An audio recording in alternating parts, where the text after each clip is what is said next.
Do you remember these props? Yes! Hello, I'm back. I haven't been away that long, to be honest with you. God, I say this. I'm turning into a video every day, but it's just, I remember that there were a few things last night I forgot to say, and there's a few things that have come up subsequently on the comments in the video I did last night. Okay, first things first. Where am I? Okay. People have been saying, I did the video last night saying about the censoring of the comments on Lloyd's video, showing that he's not transparent and it's not up to anybody has a different viewpoint to him, and therefore he's controlling the narrative on the new Evans brand. People have been saying, oh, my comment's still there. I can see my comment. Yes, you can, but unless you're somebody who puts up YouTube videos, you don't realise that within YouTube have built this little thing into it which allows people who control the channel, that when a comment comes up and it doesn't fit their narrative, you actually put onto it to hide the comment. The comment remains there, and there's only two people who can see the comment. The person who has the channel and the person who made the comment. So for all these people who say to me, oh, you're talking rubbish, my comment is still there, I can see it. Can you see it? No, I can't see it. Just think of the logic here. How come your comment is still there, which may be critical of Lloyd Evans, but you can't see any other comments which are also critical of Lloyd Evans? How come your comment hasn't been liked? How come your comment hasn't been responded to by another person who's critical of Lloyd Evans? That's because he's done that. He allows you to put comments, but nobody will get to see them. You may as well just get a post-it note, write your critique of the Evans and stick it on your laptop screen, because that's about as much use as it. So basically this goes back to what I said last night, that basically he's controlling the narrative, and he only wants people to see what he wants people to see. So you can put as much as you like, and you say, oh, I'm putting comments galore, and they're still there. Yes, they are still there, but only you and him can see them. Guess what? Once he's hidden your user comments, he'll never see them again. So I just want to clear that one up, just in case people thought I was talking shit last night. Another thing is, what I meant to mention last night was, I said in my video that quite often I do videos, and after I've done them I think, oh man, why didn't I say that? But too late, the video's finished and I don't go back and re-edit them, as I've already described. And thank you as well for all the people who like the videos that I do, that in fact they are unedited and they are completely conversational. And yeah, they will be strewn with mistakes, but hey ho, that's the way it is. What I meant to say last night was that with Lloyd now hiring a propaganda relations manager, it means that if I was Lloyd's propaganda manager, I'd say to him, whatever you do, Lloyd, don't ever do a live stream again. Because if you do, you can't control the narrative. And maybe the last time we'll ever see the real Lloyd Evans is that live stream video. Maybe you'll not do another one. Because the thing with the live stream video is, because the comments come up on the right hand side as I'm looking at it, as you're talking, and it's too late to delete them. They're just coming up, boom, boom, boom, boom, and they come up in real time. So that's why when we saw his live stream video and people putting comments, I could see them, we could see them, and he could see them, which is why he started to explode at certain comments that were going up. I don't think he'll ever do that again. If he does do that again, of course, you think, oh, well, if he does do that, and if I want to put a comment on it referring to what I do not agree about his video, you'll actually be typing it and you'll say, where's my comment come up? I've just put it in. That's because it's the same thing. Once you are down as somebody who doesn't want to see your comments, you won't appear in the live stream. So if he then feels confident that he can do a live stream and that he's weeded out any sort of negativity towards him and his channel, it won't show them. The only way that'll change is that if everybody create another YouTube account and call it what you like, call it Lloyd's a Gimp, Lloyd's a Twat with a picture of Lloyd's, and then when he ever, and just save that account for when he ever does a live stream, then you can then put in a comment which will come up as Lloyd's a Gimp, and then underneath your comment may just be Lloyd's a Gimp, I don't know, something like that. Anyway,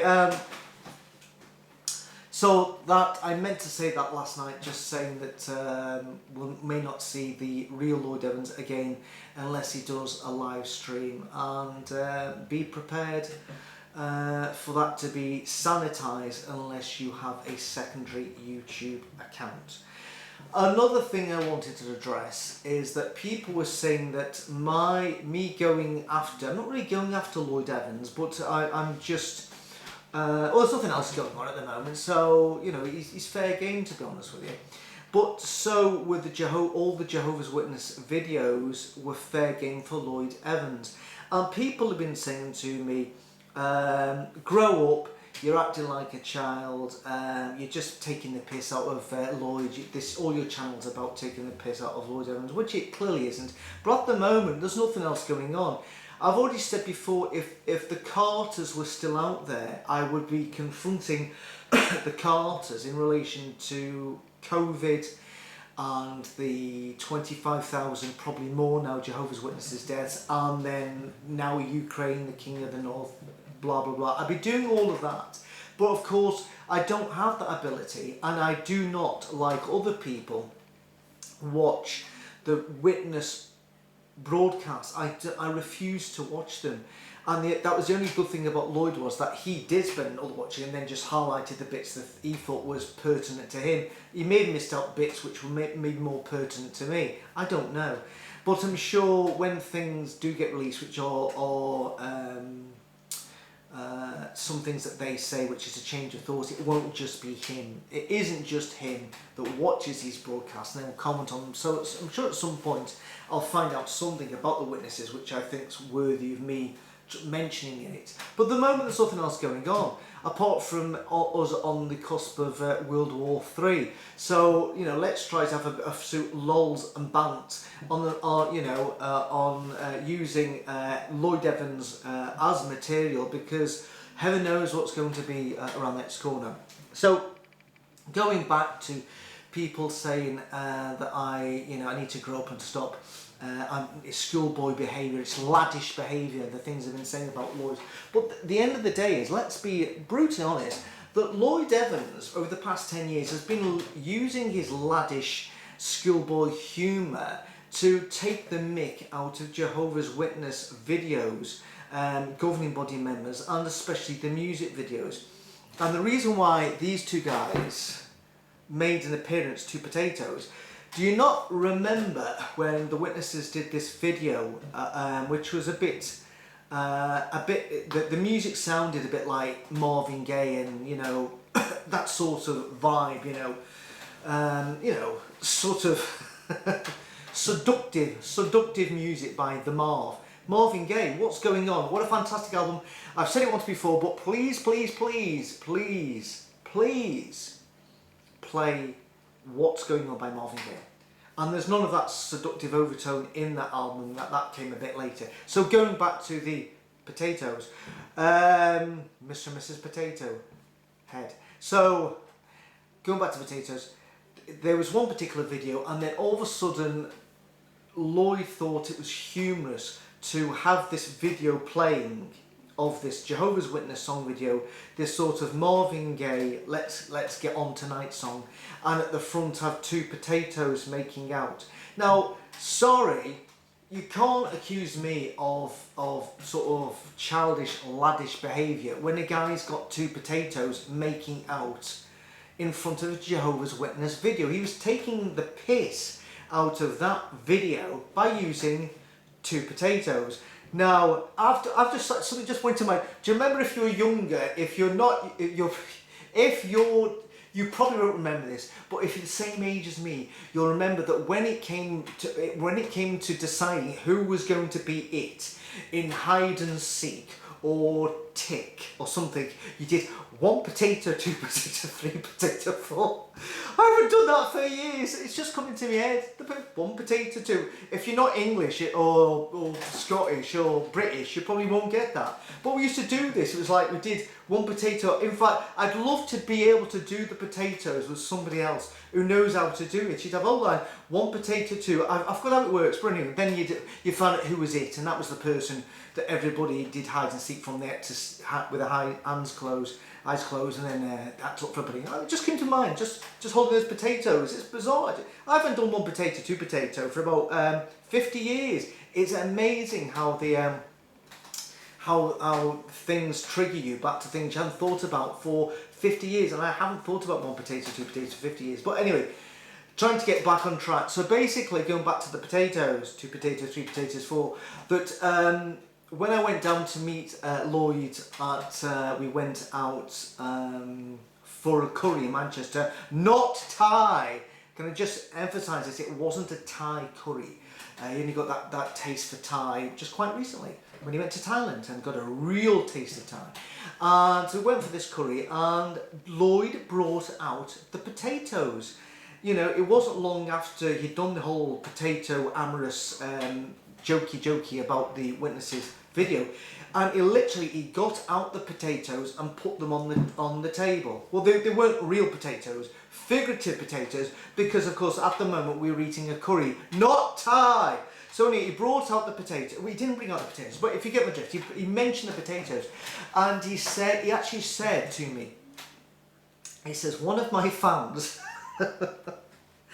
wants me to bring back the potatoes. One of my fans wants me to bring back the potatoes. Oh my God! I should have seen it then. I don't know why I never saw it. Oh dear. Bizarre. And needless to say, I don't think we ever saw the return of the potatoes. Obviously, the potatoes had their chips, so we never saw those potatoes ever again. And that was it. So that just demonstrates that, you know, that Lloyd has been one that has found that the witnesses' videos as fair game to take the piss out of them. So I think it should rub both ways, and he did it on a frequent basis.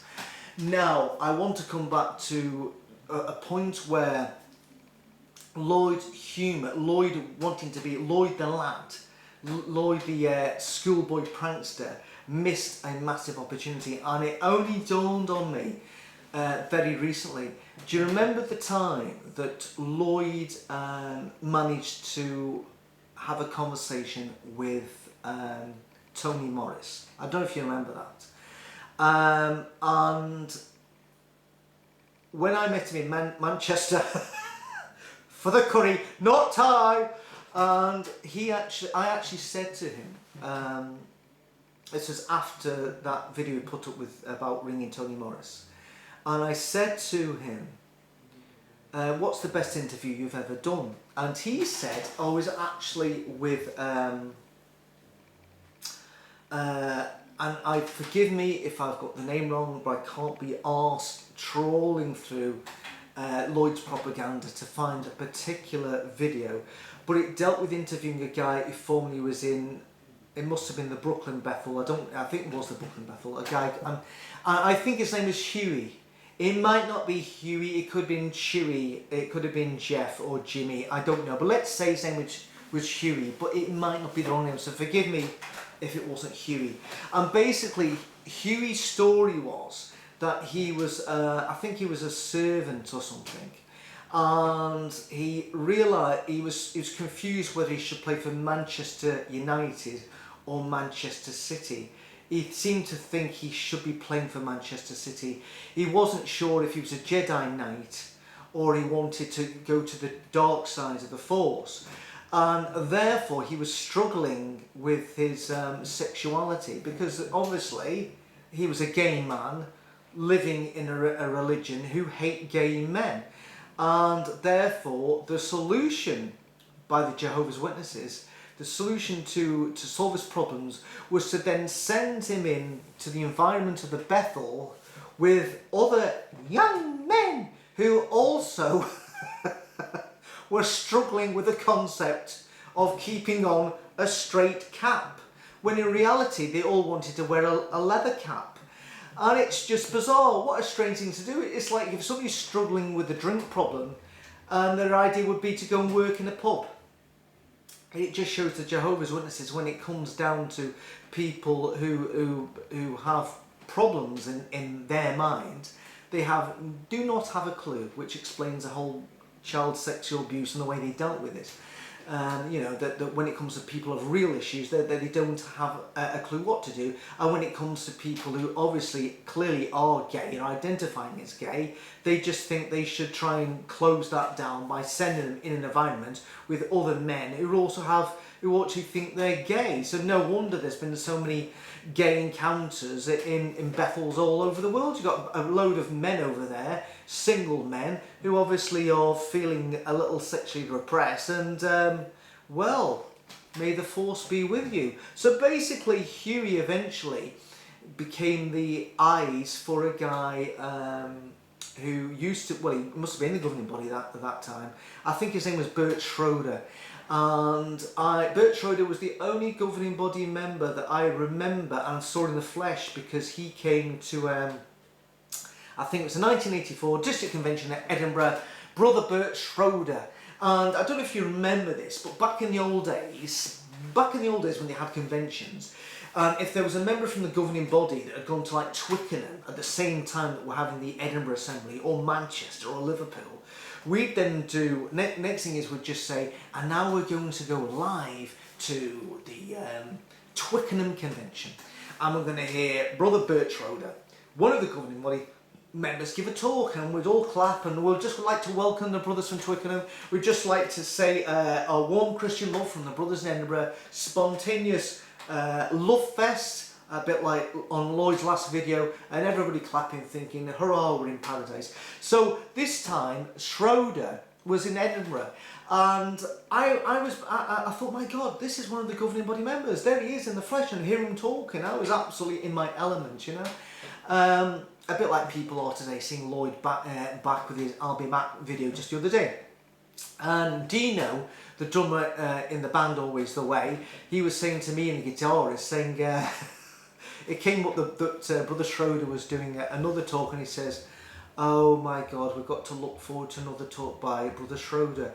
Brother Schroeder wasn't a very good speaker, but that didn't put me off. But needless to say, we were giving Dino pelters that day, me and Ian, saying, it's Brother Schroeder, he's come over from America, he's one of the governing body. And as it was, Dino was right. Dino was right quite about a few things, but he was right about that and many other things. But let's go back to, where were we again? I'm lost. Oh, back to the Bethel. So this guy, Huey, was the eyes for Brother Schroeder, because apparently his eyesight had gone. I think he was still part of the governing body at the time. Or maybe a retired part of the governing body. I don't know, I'm confused. But basically, Huey would have to read sort of sensitive documents relating to governing body material to Brother Schroeder. So Huey's quite privy to things that your normal witness wasn't. But I don't remember, to be honest with you, anything in Lloyd's interview with him where Huey had some beans to spill. I don't remember there being an outpouring of beans. I don't remember like the sort of beans being overflowing on the plate, on the table and on the floor. I don't remember there being a whole mass of beans everywhere. There wasn't this big spillage of beans, which I've been expecting to say, yes, I can certainly remember there was this thing. I don't remember it. Maybe there was one bean. There's maybe one bean. There was nothing that really stuck out in my mind in relation to what the information that Huey was reading to Bert Schroeder. And eventually Huey realised that he was wasting time to witness, that he was actually a gay man. He fell in love with another man, and they're the adopted children, and they're a happy family wherever they are in New York, whatever it is. Story closed. But it was Huey. I'm sure it was Huey. It was Huey. It was Huey that gave Lloyd the direct either extension number or the direct number to speak to Evans. Evans, not Evans. What was I saying, Evans? Hello, this is Lloyd here. Hello, this is Lloyd here. No, sorry, Tony Morris. Dear me. Well, they're both cult leaders, and no wonder I was confused there. So, anyway, imagine if you had a number to one of the governing body members and you thought, I've got one call to make, this will probably be my only chance to make this call. There'd be a million things that you'd want to say. Maybe you could only say one thing. You'd want to record the conversation. You'd want to hit them with something that's really pertinent to you, something that's really bothered you. And you're speaking to one of the governing body members. The governing body members are shielded, a bit like Lloyd Evans, where everything's sanitised, the narrative is controlled, and I'm sure none of the governing body members are ever questioned by anyone at any time. I don't think they go out carting or chapping doors. Well, no witnesses do that anymore anyway. I don't think anybody ever questions them and actually pulls them up and just say, can you explain to me, please explain to me this point, that point, or the other point. They're never ever put on the spot. Imagine that you had the telephone number of a guy that when he answered, here's one of the guys who controls the cult you used to belong to that maybe your relatives are still in, and that you were able to put them on the spot and actually make them squirm in their seats and just, if buts, hows, maybes or whys.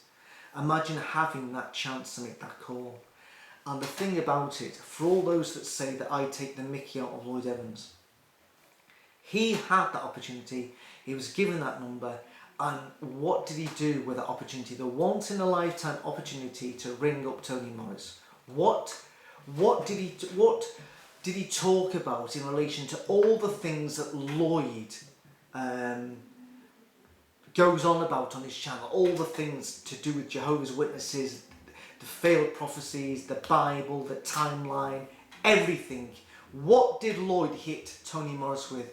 I don't know if you've heard the conversation, but I'm not going to play it again because I can't be arsed trawling back to find the conversation. But it went something along the lines of, hello, this is Brother Cedars from the laundry. And just to put this in context, I believe this is before Bottlegate. I think it might have been before Pillowgate, and it certainly was before Prozziegate. He says, hello, this is Brother Cedars from the laundry room. Oh, hello. It's clearly Tony Morris is speaking to. And all Lloyd did was refer to tight pants, because at that point, that was the big thing that Lloyd was going on about Tony Morris, was his tight pants, was his views on tight pants. Wowee, what a wasted opportunity. So, sorry, if anybody's going to criticise me for being laddish at times and schoolboy behaviour, can you just please go back to those videos where he takes the piss out of witnesses regarding potatoes, that's a singular potato, potatoes, and the chance that he actually had to speak to Tony Morris and decided to just use that opportunity, for the jokey Lloyd to come out, the schoolboy, the laddish behaviour from Lloyd Evans, and just joke to him and let him off the hook and joke about tight pants. So sorry, so don't try that one again. Just go back to Lloyd, and therefore see how long you remain a friend and subscriber with Lloyd if you go back and comment on his potato adventures with potatoes and his Tony Morris tight pants conversation. I would have loved the opportunity personally to do that. There's loads of things I would have loved to have said to him, and I'm sure anybody who's watching this video can think of loads of things that I'd love to have said to him as well, and instead Lloyd just used it as a means to just show what a lad he really is. Well done, Lloyd. What an opportunity miss. What an absolute twat. And just finally, I'm going to end on this. if anybody is looking after Evans's channel, which they clearly are, I think he should stop referring to where he does his videos as the bunker, because right now there are people in the Ukraine who are actually fearing for their lives, hiding in a bunker, and I don't think it's appropriate anymore, you know, to refer to his jokey, laddish videos as coming from the bunker.